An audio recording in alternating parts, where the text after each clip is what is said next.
Assalamualaikum warahmatullahi wabarakatuh. Saya Lisa Nurfaiza Priani dengan NIM 3 digit terakhir 170.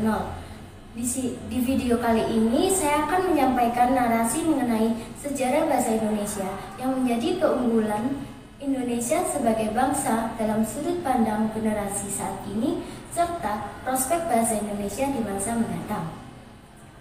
Bahasa Indonesia adalah bahasa nasional di negara Indonesia. Bahasa Indonesia lahir pada tanggal 28 Oktober 1928. Pada saat itu, para pemuda dari berbagai pelosok Nusantara berkumpul dalam kerapatan pemuda dan berikrar: 1. Bertumpah darah yang satu tanah Indonesia, 2. Berbangsa yang satu bangsa Indonesia, dan 3. Menjunjung bahasa persatuan bahasa Indonesia.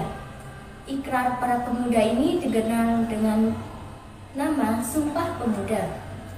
Unsur yang ketiga dari Sumpah Pemuda merupakan pernyataan tekad bahwa bahasa Indonesia merupakan bahasa persatuan bangsa Indonesia.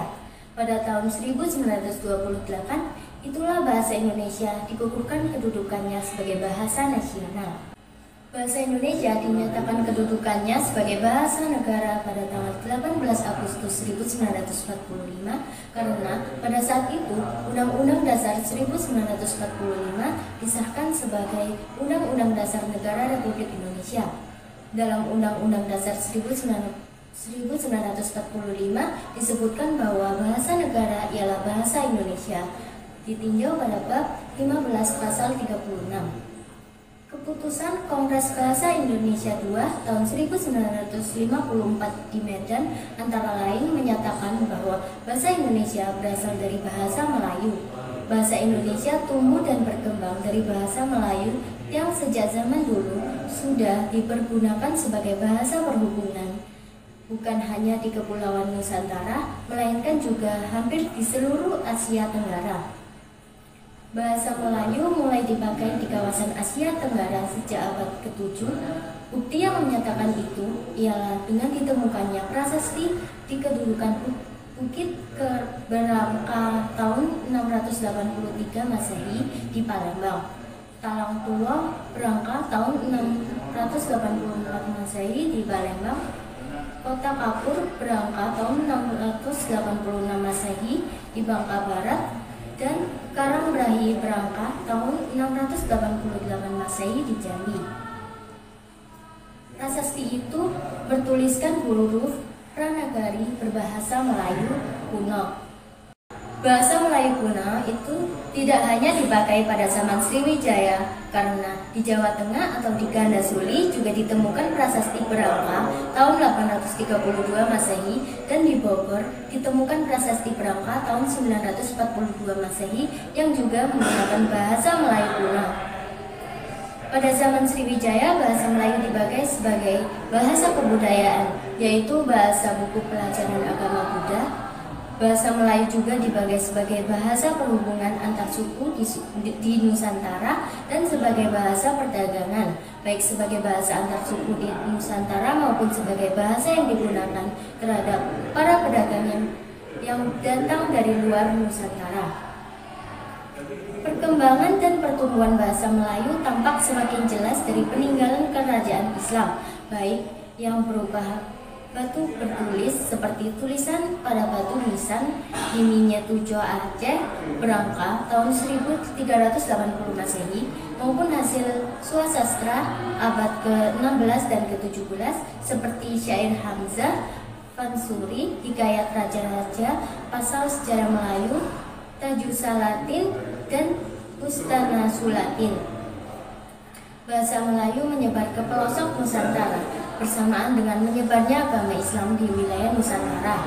Bahasa Melayu mudah diterima oleh masyarakat Nusantara sebagai bahasa perhubungan antar pulau, antar suku, antar perdagangan, antar bangsa, dan antar kerajaan karena bahasa Melayu tidak mengenal tinggal tutur.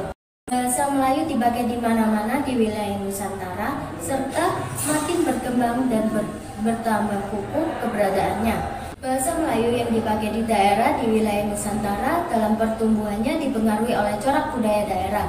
Bahasa Melayu menyerap kosakata dari berbagai bahasa, terutama dari bahasa Sanskerta, bahasa Persia, bahasa Arab, dan bahasa-bahasa Eropa. Bahasa Melayu pun dalam perkembangannya muncul dari berbagai variasi dan dialek. Bahasa Indonesia memiliki beberapa keunggulan, yakni 1. Bahasa nasional dan bahasa negara adalah bahasa Indonesia. Bahasa Melayu adalah bahasa daerah. 2. Sudah dikembangkan menjadi bahasa ilmu dan teknologi, namun tidak untuk bahasa Melayu. 3. Bahasa Indonesia memiliki kosakata yang lebih banyak dibandingkan kosakata bahasa Melayu. 4. Bahasa Indonesia telah disiapkan menjadi bahasa internasional sesuai dengan amanat Undang-Undang Nomor 24 Tahun 2009. 5. Penutur bahasa Indonesia berjumlah 269 juta.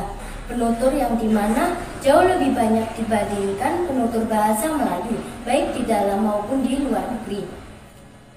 Bahasa Indonesia pada masa-masa mendatang diharapkan lebih menampakkan perannya dalam kehidupan modern, sebab bahasa Indonesia tidak hanya sekedar sebagai alat komunikasi dalam masyarakat yang memiliki latar belakang bahasa dan budaya yang beraneka ragam, tetapi juga merupakan bentuk sikap budaya bangsa Indonesia. Penggunaan bahasa Indonesia juga mulai dipahami di dalam pembelajaran.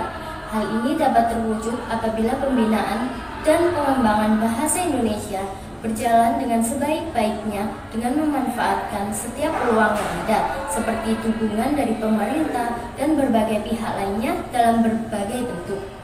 Dari penjelasan yang sudah saya sampaikan, dapat disimpulkan bahwa bahasa Indonesia merupakan bahasa pemersatu bangsa. Bahasa Indonesia hingga kini menjadi perisai pemersatu bangsa. Sampai saat ini, bahasa Indonesia belum pernah dijadikan sumber permasalahan oleh masyarakat. Pemakaiannya yang berasal dari berbagai ragam suku dan daerah. Hal ini dapat terjadi karena bahasa Indonesia dapat menempatkan dirinya sebagai sarana komunikasi efektif, berdampingan dan bersama-sama dengan bahasa daerah yang ada di Nusantara dalam mengembangkan dan melancarkan berbagai aspek kehidupan dan kebudayaan. Hal ini pula lah yang menjadikan bahasa Indonesia sebagai sarana pertahanan bangsa dari ancaman disintegrasi.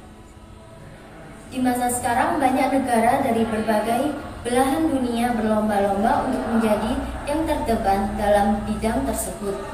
Tidak terkecuali Indonesia. Indonesia sebagai negara berkembang tentu mendapat keuntungan besar di era globalisasi. Keuntungan tersebut antara lain sudah masuknya akses 5G di beberapa wilayah seperti Jabodetabek, Medan, Balikpapan, dan Surakarta.